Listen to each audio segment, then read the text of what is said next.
No.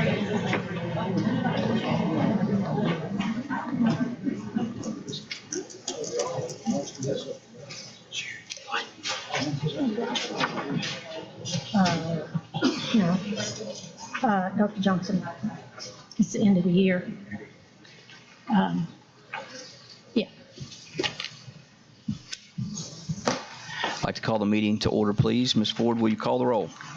Dr. Highlander, Here. I'm sorry, Chairman Wingate, Here. Vice Chairman Robinson, Mrs. Hill. Here. Mrs. Jones, Mrs. Lennon. Here. Mr. McClendon. Here. Mr. Smith. Here. Mrs. Thurman. Here. Superintendent Dr. Johnson. Here. All right, I have the following request to amend the agenda. Under the consent agenda, item D1, bids and contracts, replace the memo for social studies textbook purchase to show total amount. I believe that's what Dr. Robertson was referring to at our last meeting. And then also add item Roman numeral 9 under Chief of Staff Dr. Nakia Towns Edwards, item A, board policies, first reading. Also under item Roman numeral 12, events and announcements, we're going to add the July 25th special called session at 5:30. Also under the consent agenda, item D4, we're going to request to remove school fees from this agenda. And then also under delegations, a request to add Cheryl Wycliffe from the CIEE organization. Do I have a motion to approve the agenda? So moved. Second. Okay, Mrs. Ford. Dr. Highlander, Yes. Mrs. Hill, Yes. Mrs. Lennon, Yes. Mr. McClendon. Yes. Mr. Smith. Yes. Mrs. Thurman. Yes. Chairman Wingate. Yes. We will now have our pledge to the flag and meditation by Miss Andrea Edmondson, principal of Red Bank Middle School. I guess I'm doing the pledge first. All right, if you will join me in the pledge. I pledge allegiance to the flag of the United States of America and to the republic for which it stands, one nation, under God, indivisible, with liberty and justice for all.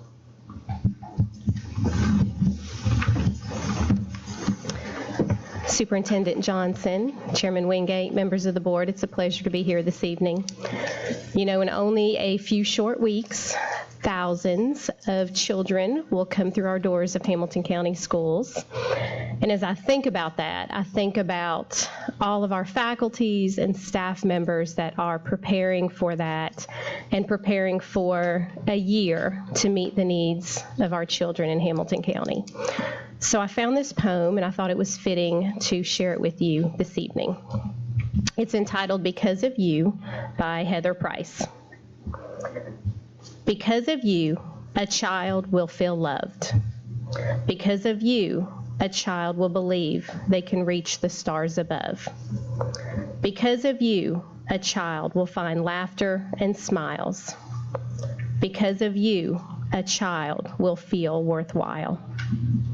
Because of you, a child will learn to love and not fight. Because of you, a child will want to read every night. Because of you, a child will learn patience when someone is driving them crazy. Because of you, a child will learn the value of work and not be lazy. Because of you, a child will learn persistence when the going gets rough. Because of you, a child will learn the gift of kind words, and love is enough. Because of you, a child will find comfort in loving arms. Because of you, a child will feel safe from words and hands that harm. Because of you, a child will learn as they play. Because of you, a child will make a difference along life's way. Because of you, a child's life will be forever touched in ways you may never see.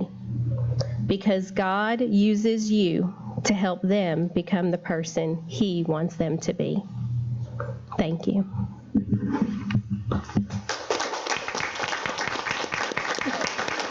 Thank you, Mrs. Edmondson.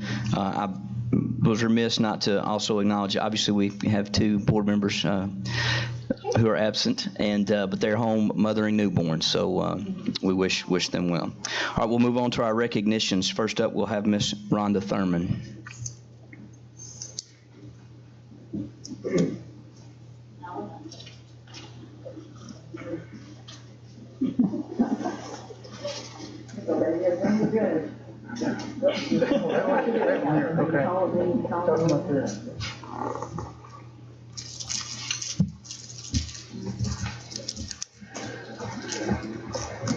For those that don't know, a lot of people here know Alan. This is Alan Presley. This is Judge Clarence Shattuck here, and Dr. Larry Shears. Dr. Larry Shears right here, and they have some words they'd like to say to Mr. Nolan. Doctor, you want us to take pictures? Sure.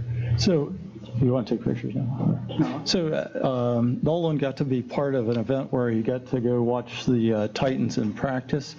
And to help him memorialize this, we have some photos of people that he met there and signed. One was from the Heisman Trophy winner and quarterback, Marcus Mariota, and he's asked you to tighten up. And also Mike Vrabel, who is the coach, and they switched sunglasses for the day for a short period of time. And Mr. Vrabel says, "Nolan, thanks for being a part of our Titan family." Hope this will help you remember that.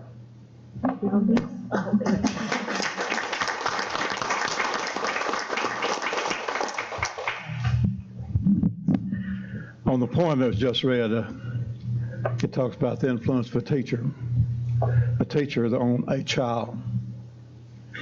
It couldn't help but to remind me of what we're here for today. We have a young man here today that has gone through some difficult times, and we're just proud to be able to help him, hopefully help him. He last year went to the Titans practice in Nashville, and a lot of them, it was, at that time, many of them from the Soddy Daisy Fire Department went with him. So Nolan, here is a picture of those fellows from up at Soddy Daisy that went with you last year. So you can have this as your, also the Titans sent you a pair of gloves.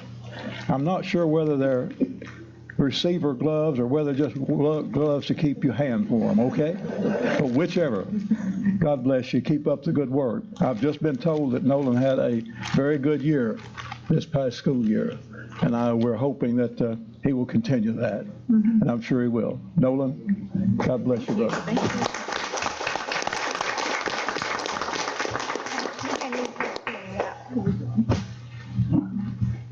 Ladies and gentlemen, with the help of the Tennessee Titans, they allowed me to make the shadow box to present to Nolan. I was going to do it at Christmas time, but things didn't work out, but that's yours, man.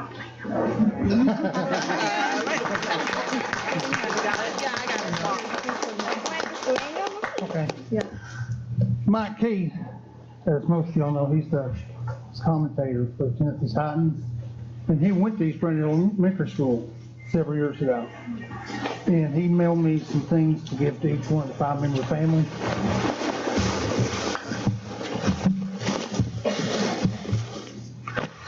Each family member gets a Mariota backpack. I'm not going to unravel all these. Dr. Shears, scrubs. Hey, Joe, I think that's it. Hold on just a minute. I have some things. Okay. Yes. Yeah, I have you some things, Mr. Nolan, right there.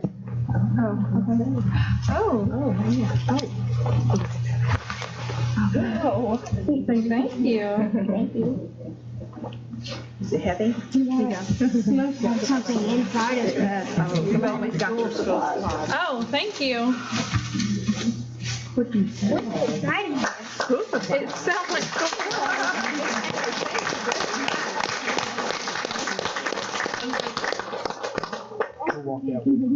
I can just say something real quickly. Brian, Joe, thank you. Thank you, Alan. Dr. Highlander.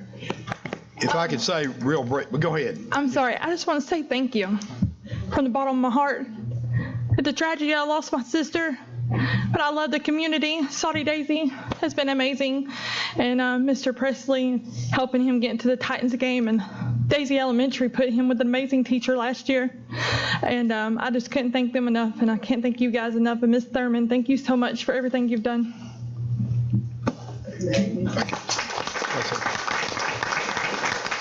Before he leaves, thank you so much, this young man. We all appreciate it. And for the people that have honored you, Nolan, I mean, you know, your family, your community, it's so great. And, you know, one of my former students is here. I know you all think it's Judge Shattuck. It was not.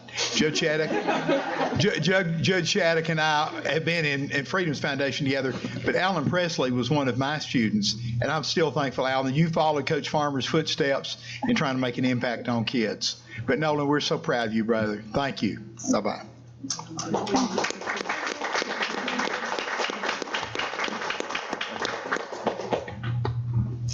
Thank you all for that. Next, we'll have Dr. John Tharp with the recognition of Mr. Kurt Jones.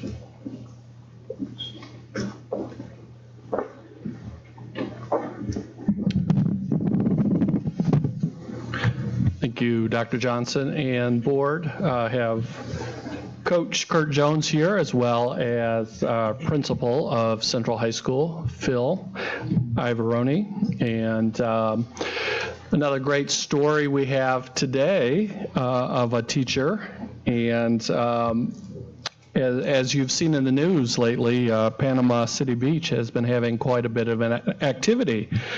Well, Coach Jones was there one weekend with his family, and the lifeguards had put the flags up, you know, warning the people to get out of the water, and Coach was just playing with his son, and he noticed the riptides were really strong, and he saw a 7-year-old kid getting pulled quickly out into the water, and Coach Jones fortunately was able to swim out about 50 yards, rescue this young man, and pull him back safely. So, you know, we heard about this, read about it, and are really thankful to be in the presence of someone with the heroism and bravery of Coach Kurt Jones.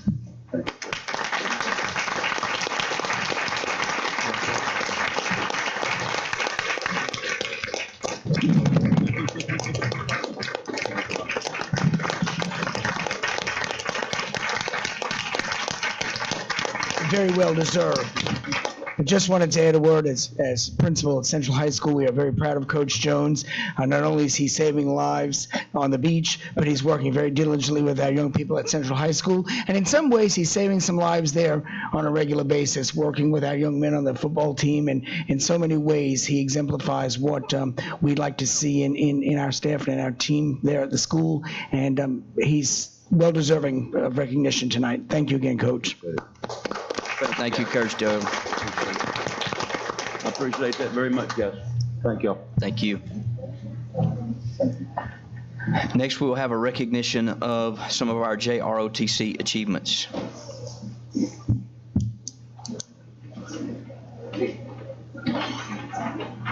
Okay, she's not here. Okay. All right, that will bring us to our delegations. Up first, we'll have Ms. Jeanette O'Markell.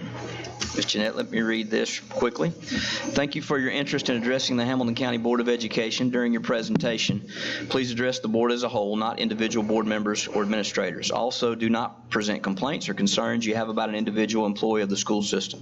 If you wish to voice those complaints and concerns, you should contact the central office and ask for a meeting with the superintendent. If I believe you are criticizing an individual employee, I will interrupt you and ask you to refrain. If you continue to criticize individual employees, or if, in my opinion, your remarks are in error or becoming repetitive, I may interrupt you and ask you to sit down. Please limit your remarks to 5 minutes, and I will tell you when you have 1 minute left. You may begin when you're ready. Thank you. Chairman Wingate, board members, and Dr. Johnson. In a place called Hamilton County, Chattanooga, over the past 18 months, this community of educators, students, parents, community, and civic leaders have worked diligently with school administrators and school board members to build and brand a vision and sustainable strategies to educate all the children who attend the schools in the public education system in Hamilton County.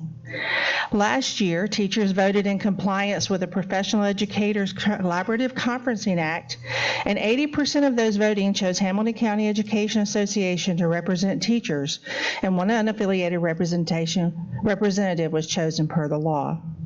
This group has worked diligently with the school board representatives in a very collaborative relationship to address the 7 areas that we are allowed to have a voice in per law. Because of the decision of the 5 Hamilton County Commissioners who have the responsibility to adequately fund the school budget as presented to them by the school board, the students, teachers, parents, and school site administrators, we are facing a dilemma, maintaining status quo versus moving forward toward improvement. This situation requires the collaborative team to go back to the table on the issues affected by this decision. We have yet to have that happen. We are scheduled to have that meeting Friday morning, tomorrow, and was initially planned to discuss the originally revised budget. As has been testified to tonight and this week, teachers are generous to a fault. Sometimes they feel compelled to make sacrifices that are not in their best interest. Teachers tend to put others, especially students, before themselves.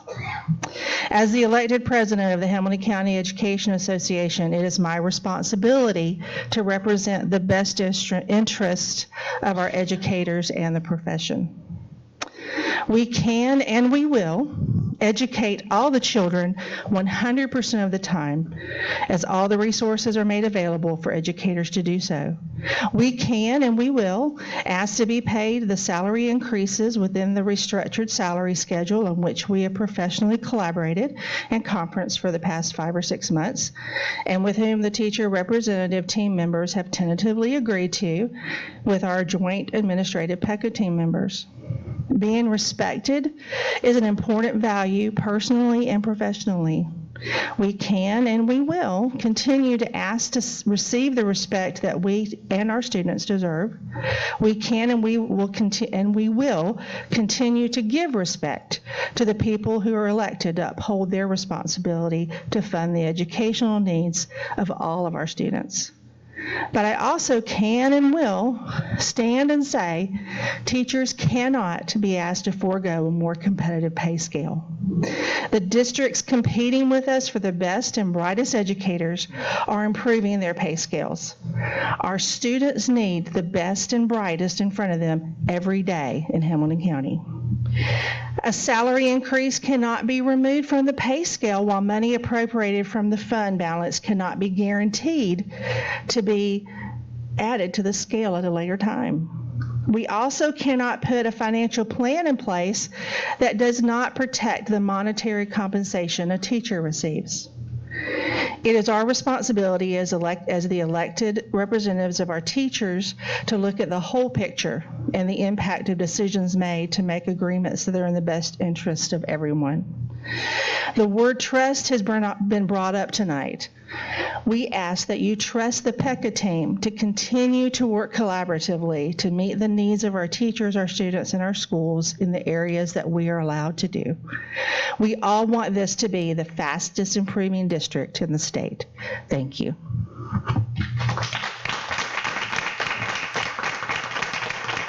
Thank you, Ms. Jeanette.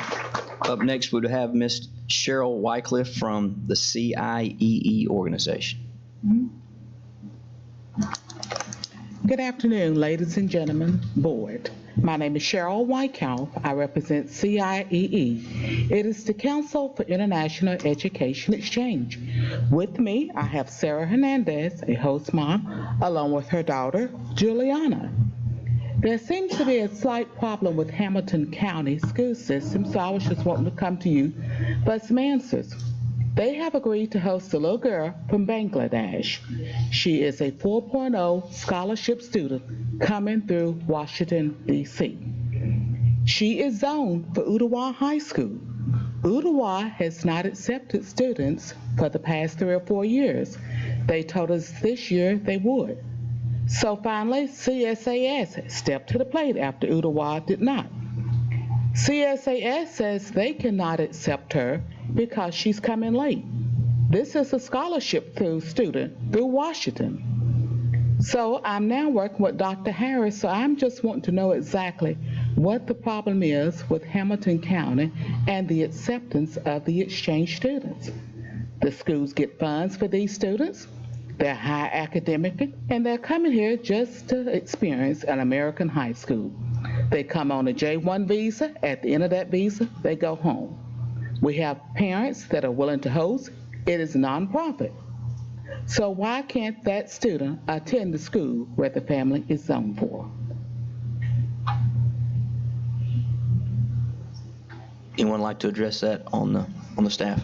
I would encourage you, if you have a card, if you'll leave that contact information of the point person, chief of staff here, Nikia, which will be in contact with you. And like I said, I'm very passionate about it. I do it myself, but it seems like we can't get the schools. If we find a family, the schools tell us no. So anything you can do to help would be appreciated. Thank you. May I ask a question? How late is the student going to be? They come for 10 months. They come in August. Starting school late, is that what you were, I'm trying to understand what you're saying. They come to school at the beginning of the school year and they leave at the end of the school year. Okay. But these particular students are through the YES program, the Youth Exchange Program, that was started after 9/11 to bridge the gap between Muslims and so forth. So by our government sponsoring them and they go through orientation through Washington, they don't have a say-so as to when they come. Okay. And then that's what happened with CSAS. They said they cannot accept a late arrival. And the school she is on for, they will not accept any.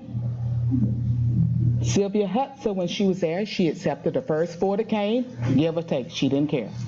But since she left, it seems like we can't get any in Ooltewah. Thank you. Thank you. If you leave us your contact, we'll have somebody from our team be in contact. Thank you. Thank you, Ms. Wycliffe. All right, that brings us to our Future Ready updates.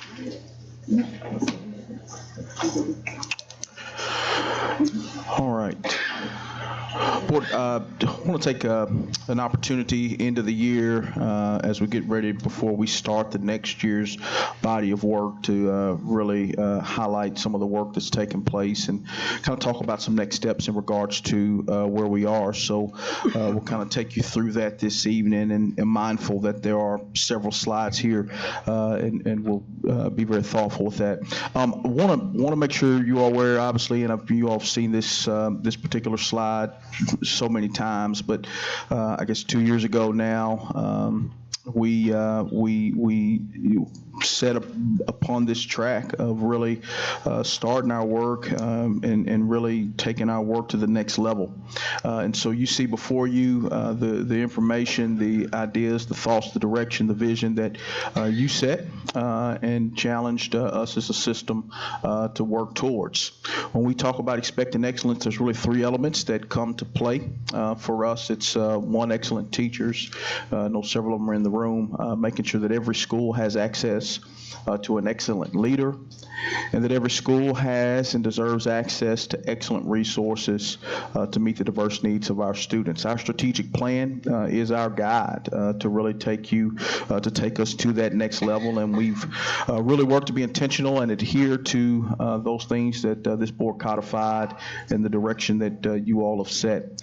Also, our Focus 5 performance targets, we keep them top of mind. Obviously, these are the areas within the community that we heard loud and clear, and obviously areas you as a board are holding me and our system accountable to. And so we embrace these and desire to move this work forward by 2023. One of the things I'd take just a brief second to put a pin in. About 2 weeks ago, I guess now, our leadership team, which is comprised of our senior leadership and their direct reports, spent some time really talking about high reliability organizing, and then the thought behind improvement science. One of the things that we shared a while back was that we want to always be a learning organization. We want to continue to improve, and what we do from the standpoint of being a highly reliable organization and continuing to improve are interconnected. And so there's a definite commitment to continuous improvement in the system. In taking you kind of through each of the areas and highlighting a few of the areas of work, under accelerating student achievement, we know that we have high expectations for our students and our teachers and leaders, ourselves, in regards to making sure that everything we do is aligned to the standards and that our students are continuing to improve the academic performance to reach their full potential. This slide kind of illustrates those key areas of focus, the state standards, making sure they're deconstructed into learning targets, making sure that the assessments are aligned, that we're using the best practices and working to close the opportunity gap for our students. And I'll take a moment to say this going in, but also again want to do this publicly. This team that sits before you each and every week, this everything that I'm sharing is really a testament to their hard work and what they're doing in the department. And as superintendent, I have the benefit of having a great team of leaders that are really challenging and charging and responsible for their areas. And so several people touch accelerating student achievement. Obviously, Justin is very intimate with it, but the team has done a really great job of development of curriculum guides and still work to do. It's not that we've arrived, but really trying to house this information on Canvas, which is our learning management system. This is an example of a middle school module. Christy Easterly, our Director of Teaching and Learning for middle schools, but really trying to make sure that our teachers have access to the resources, know the direction, make sure that these are aligned to the state blueprints. They've done a great job of really embedding that work in what we do. You heard a little bit a while back earlier in the year about clear learning targets. Our teachers have really done a great job of making sure and we'll continue to get better at this as a system, but making sure that our students understand what it is we want them to know and to be able to do at the end of a lesson. And as I've gone throughout the system into classrooms, regularly see these posted, and students can articulate what that direction is. In regards to building rigorous assessments, obviously we implemented a benchmark.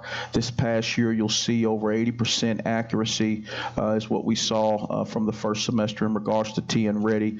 But really, ultimately, anytime you assess, it's really to improve the instructional practices. And so, the way in which I saw Shannon Moody earlier, our accountability and research team was able to work with TN21 to get that data back to schools so that our schools could make really in the game, so to speak, decisions about what adjustments they need to make. It really has proved beneficial.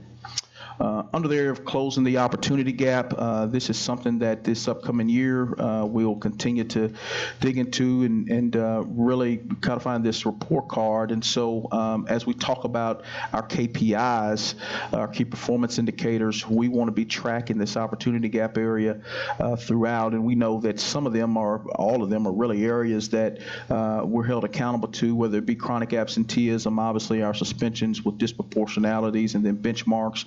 We want to look at how our subgroups are doing and be real intentional about reporting on how we're moving subgroups. The state and the federal government holds us accountable to subgroup improvement, and we have to continue to monitor and measure what we do. This past year, in regards to expanding open enrollment, you as a board approved the addition of 7 more schools, and Jill and Innovation and Choice will continue to accelerate that work in regards to increasing choice, which really closes the opportunity gap for our students. And then in regards to our magnet seats, we increased the magnet seat offering by 233 seats. And so, it's not that there were additional magnet schools, but I commend our magnet school principals for really saying how can we stretch the numbers within it to make sure that we offer as many opportunities for students as possible. Our Newcomer Center is a highlight in regards to closing the opportunity gap, so that was launched this past semester, and Angelica and the team have really taken off with that. Leandra there at Howard, and looking forward to year 2 of that work. And then SPED transition was pointed out, and you have a MOU before you today, but the partnership with Blue Cross, which is really a pretty innovative initiative. 4 out of 5 of the students that were involved in this have gone on to get work, and that's what you want anytime you talk about closing the opportunity gap for students in post-secondary. Just a few more celebrations.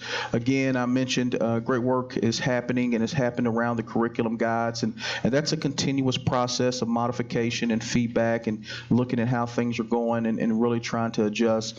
Clear learning target work, the focus on the subgroups. We anticipate you seeing that in our achievement results, how work is transpired there.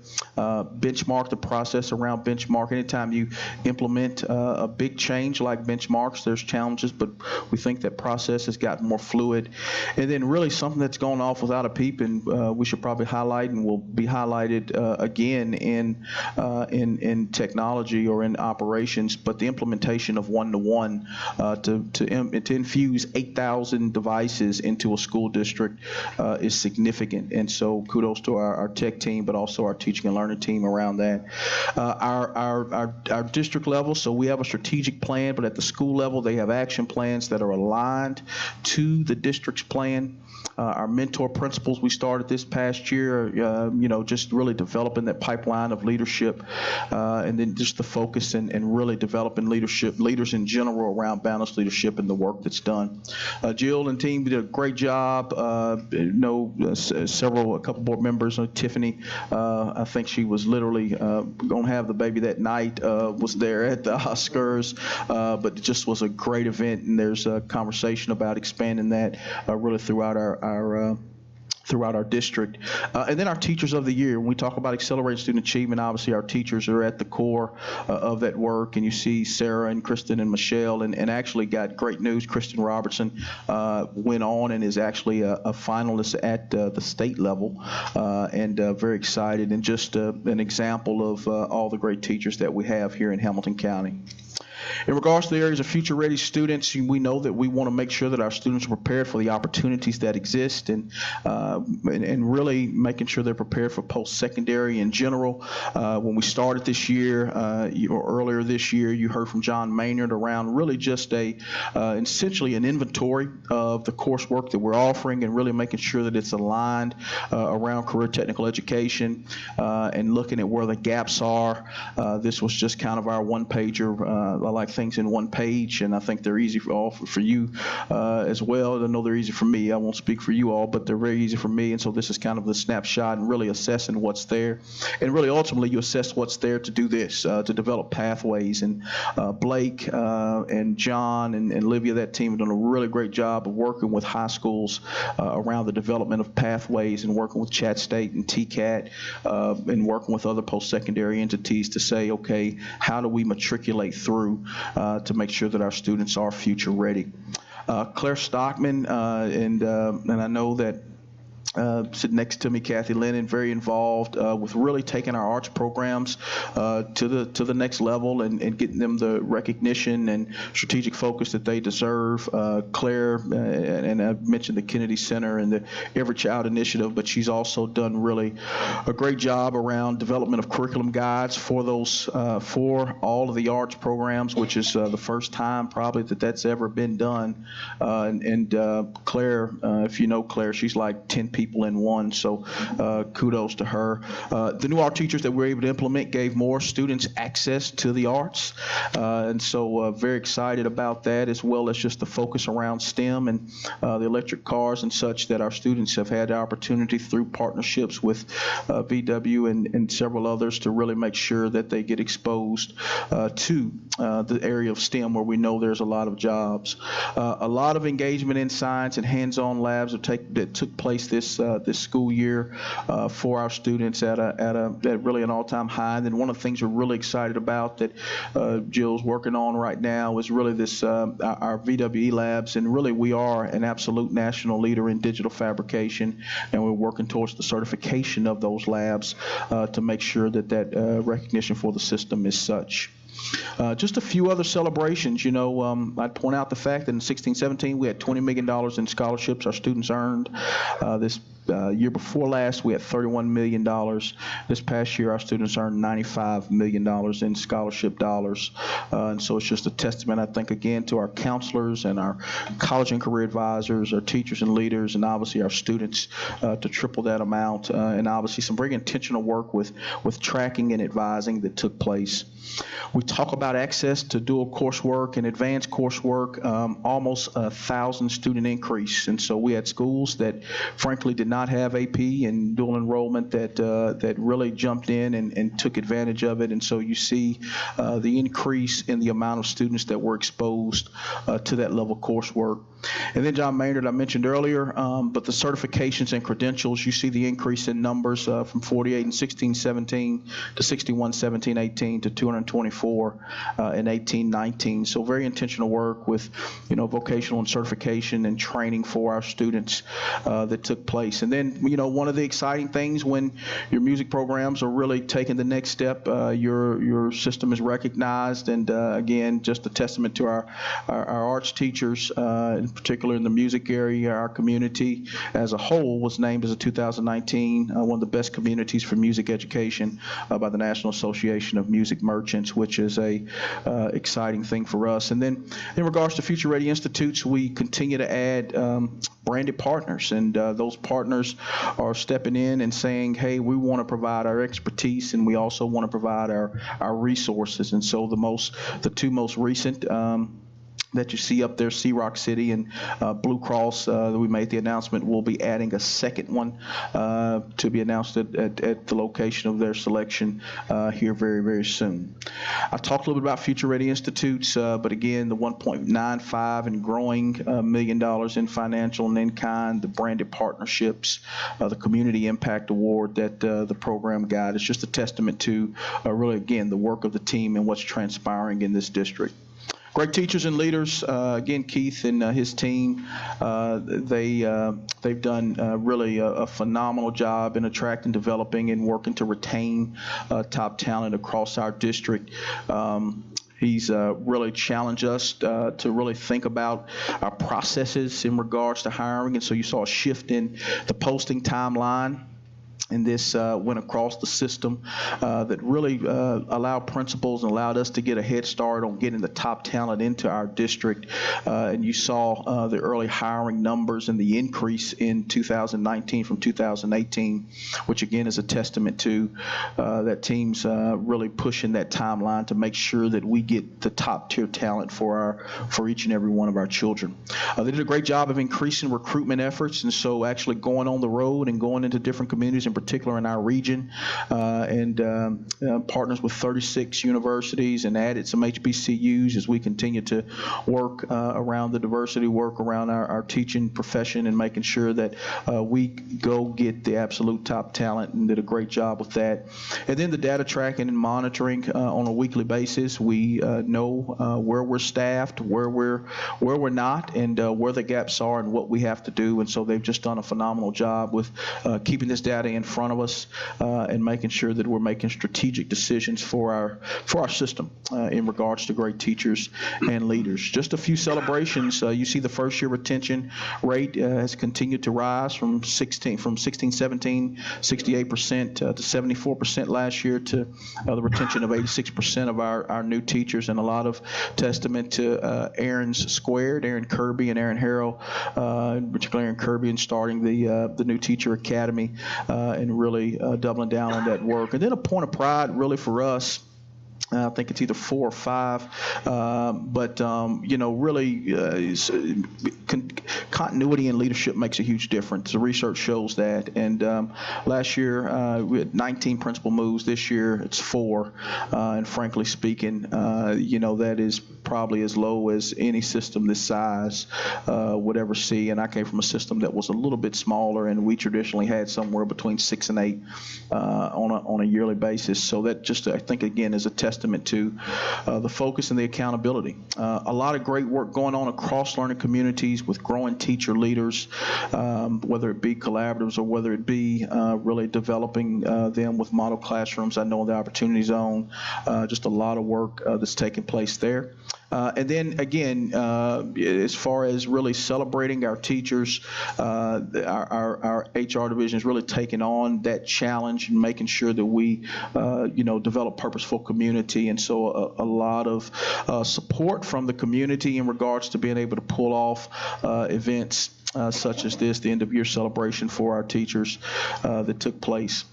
Signing Day was an awesome event, where, as you modeled after the big college signing day, but had so many new teachers present that we were able to meet and actually have them signed. You can see on the right folder on the dotted line, and make it a celebratory occasion and really welcome them here to Hamilton County. And as I mentioned, the new Teacher Academy, and really it's just amazing the work that Aaron's taken on there and that team continues to do. New teacher mentors, we started that this past year, and very excited about really the next iteration of that work and the individualized support mentoring of new teachers. And again, all these processes go into what I think you saw with the increased first year retention rate, because obviously you see in the world of a teacher what transpires, this anticipation in August, and then November and December hit, and how, and being very thoughtful about what we do during those seasons. In regards to engaged community, and so we really have continued to work around pulling our stakeholders in and making sure that the community understands what it is we're trying to get accomplished as a system.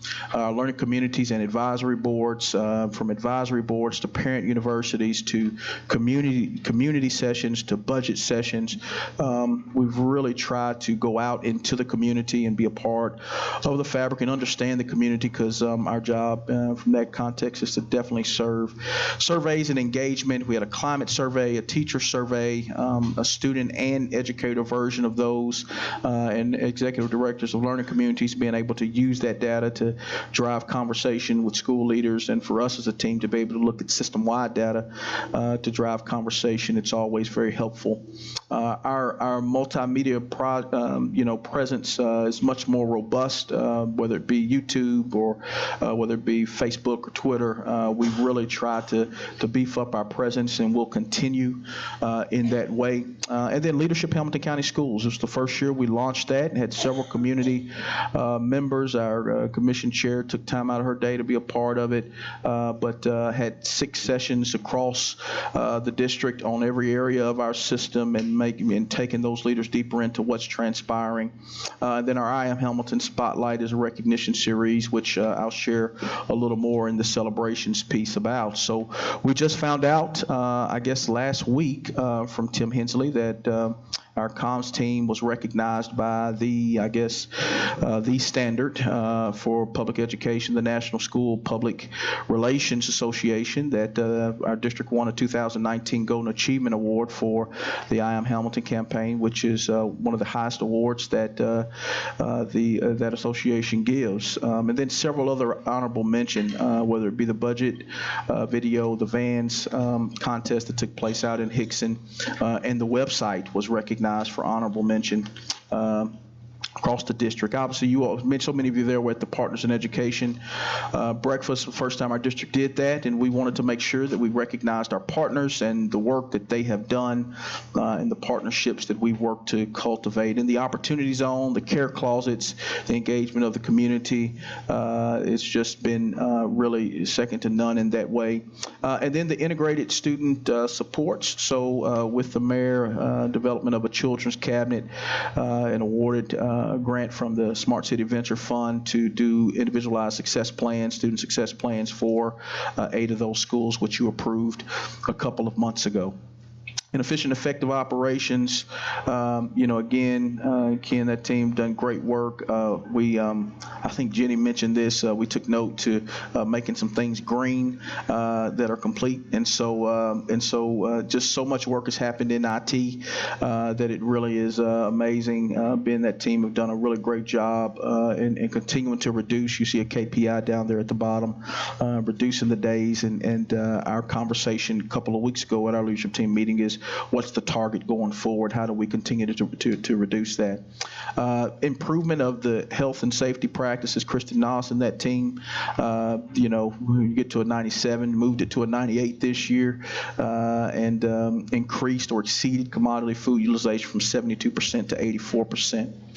Again, Ken and team, our SROs, great job, in that relationship with the county as far as that's concerned.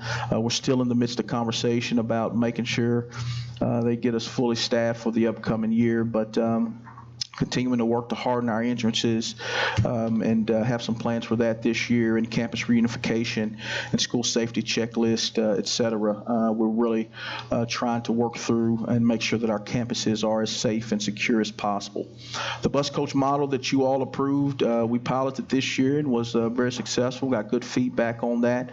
The bus evacuations and evaluations that were done, the purchase of TransFinder and new transportation provider are all on the ground and rolling. So in regards to celebrations, Kristen Noss, they were able to find ways. Our school nutrition workers do such a great job. I personally have made it a point most of the time when I go in schools to go into the cafeteria, and you'd be surprised, and some of you wouldn't because most of you wouldn't because but so many of those ladies primarily, and even the men that are in there, they've spent so many years there in those schools, and they do it selflessly.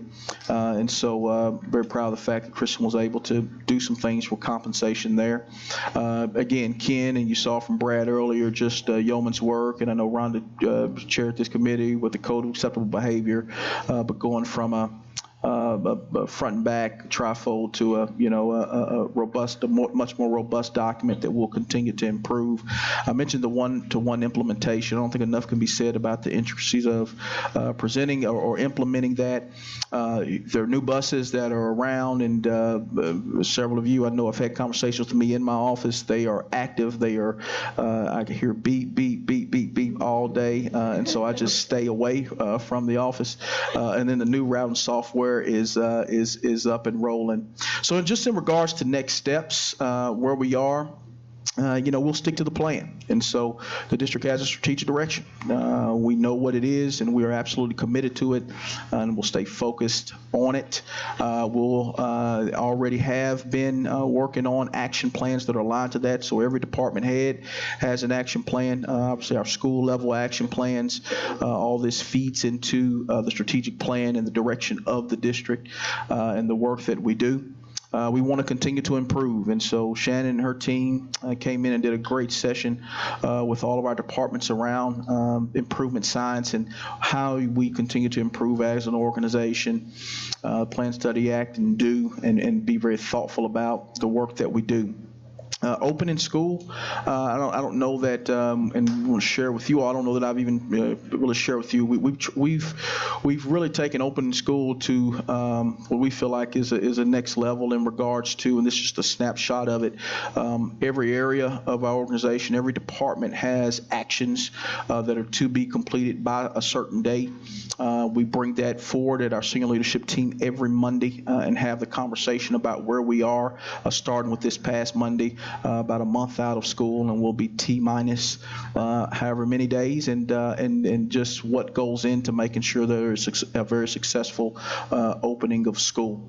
Getting first day ready, so Jill and Kate and that team, our community engagement, several events that are going on. Got a great message from Joe Smith. Hopefully we'll get some billboards here pretty soon. But Better Together, July 27th, the Back to School Bash, August the 3rd, getting ready for the first day of school, the school supply drive, getting ready for the first day of school on August the 7th. And one of the areas of focus for us that we'll continue to focus on is serving with excellence. And so we shared this that we want to do what we do, as Walt Disney said so well, that they want to come back and see it again and to bring their friends. And so we understand that, and not that we have arrived or attained, but we continue to press towards that. So with that, again, just wanted to give you a fairly high level. There's so much that could be shared.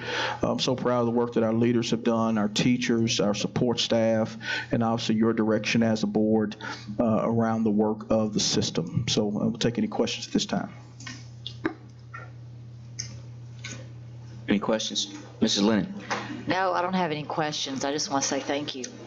This is awesome. This is a great report, and I think that I like when I see sticking to the plan. I think that it makes me feel good as a school board member that we developed this strategic plan in 2018 and we're sticking to it. We're still, the budget was worked around this strategic plan, and we're still, everything that you all do. I'm looking out here at this awesome, amazing team, and I see these teachers out here. Thank you. Thank you all for what you do for Hamilton County. I just continually want to continue to support you and fight for you every single day. And this document inspires me. So I'm honored to be serving on this board. Thank you. Mrs. Hill? It's just wonderful. This is a testament to a year of very hard work. We are changing the story that Hamilton County tells about itself and that Hamilton County tells about its schools. And we're doing it one day at a time, one person at a time, one student at a time. And I see as a board member in these weekly updates that we get from you, Dr. Johnson, you are keeping your eye on the ball. And then what I see is that you are keeping your staff's eye on the ball and all the way across the entire organization. So hurrah, and thank you. Okay. Dr. Johnson, thank you for that update, and thank you also for the work. Mr. Chairman, yes, sir. I just want to echo what's already been said. Just, man, if you can't get excited about this, you're comatose. And I just wonder if county government has a strategic plan that they're pursuing the way this school system has pursued ours. Thank you. Thank your staff. All right, that brings us to approval of the consent agenda. Do I have a motion to approve? So moved. Second. Right. Do we have any items that we'd like to pull from the consent agenda? Okay, Ms. Ford? Dr. Highlander? Yes. Mrs. Hill? Yes. Mrs. Lennon? Yes. Mr. McClendon? Yes. Mr. Smith? Yes. Mrs. Thurman? Yes. Chairman Wingate? Yes. All right, that drops us down, I believe, to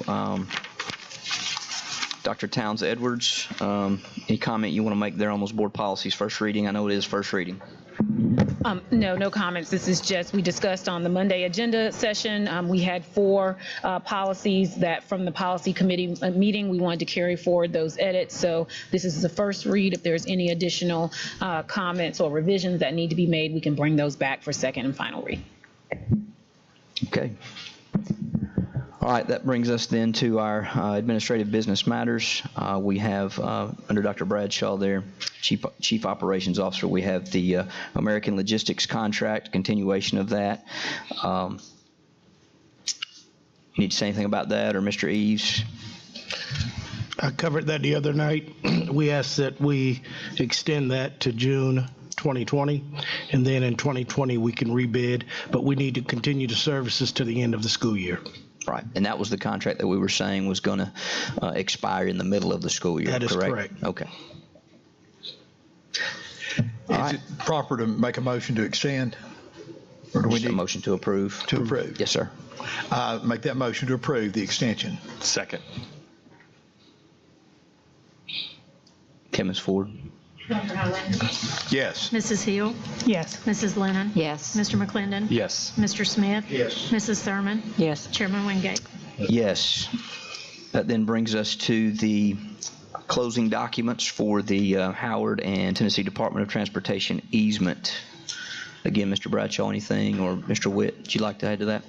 This is just to follow up. The transaction has already taken place. Do we have a motion? I have a Oh, question. go ahead, Ms. Lynn. A question about the Howard easement I know it was brought up. Hang on, let's see if we get a motion in a I'm second, sorry, and we'll have sorry. discussion. Make the motion. I'll second, yeah. Okay, go ahead, Ms. Lennon. Did you get the motions, Ms. Ford? No, sorry, I did. Dr. Highlander Okay. and Mrs. Thurman. Thank you. I know that at one time it was brought up what the money for the easement, that the sale of the Howard easement is. Justin here? No, he isn't here this evening. Okay. It is going to go to Howard. Well, go ahead, Bash. Was the money for the easement going to go to Howard? Yes, the money will go to Howard High School. Okay. Thank you. Okay, I think we're ready, Ms. Ford. Dr. Highlander? Yes. Mrs. Hill? Yes. Mrs. Lennon? Yes. Mr. McClendon? Yes. Mr. Smith? Yes. Mrs. Thurman? Yes. Chairman Wingate? Yes. All right, so I think that gets us to events and announcements. Before I read a couple of these here, I wanted to make note of, you all had when you sat down, a possible amendment to Dr. Johnson's contract regarding the evaluation timeline, and we've discussed that, I think, already, and we asked Mr. Bennett to reconstruct that for us, an amendment to help us align that more with what the state is now doing with release of scores and how that factors into Dr. Johnson's evaluation. So take that with you as you leave today and make sure you look over those, and if you have any questions, we can revisit that. Also, we've got our joint meeting with the County Commission July 23rd at 9:30 a.m. Also, special called session July 25th, so that's a week from today at 5:30. We've got some Better Together events going on at various schools on July 27th. July 29th, the Unum Awards presentation from 3:30 to 5. August 2nd is registration day for the upcoming school year. And then August 3rd will be our back to school bash, second annual, I believe, down at Finley Stadium from 9 a.m. to 2 p.m. And we also have a Brainerd Together building reveal on August the 4th. First day of school will be August the 7th, and then we will have a board agenda review August the 12th, and our next scheduled board regular session meeting will be August the 15th. Dr. Highlander. One quick question. Will we have to, Dr. Johnson, will we need to revamp the calendar with the 2 days in service taken out or not? Or Dr. Nakia, Towns Edwards, I'm not sure which. I don't think we were going to. No. No. You talking about the school calendar? Yes. No. No. We want it all. Teachers will have the option of getting those. When you say the 2 days, you're talking about the 15 hours. Right. You're talking about the 15 hours. That's no longer in the budget, but there's no edit to the There's calendar no need because to. they were never Either way. scheduled days. Okay. Either way. Okay. No calendar changes needed. Thank you. Any other announcements? Did I miss anything, Ms. Ford? Okay. I think meeting's adjourned. Good job.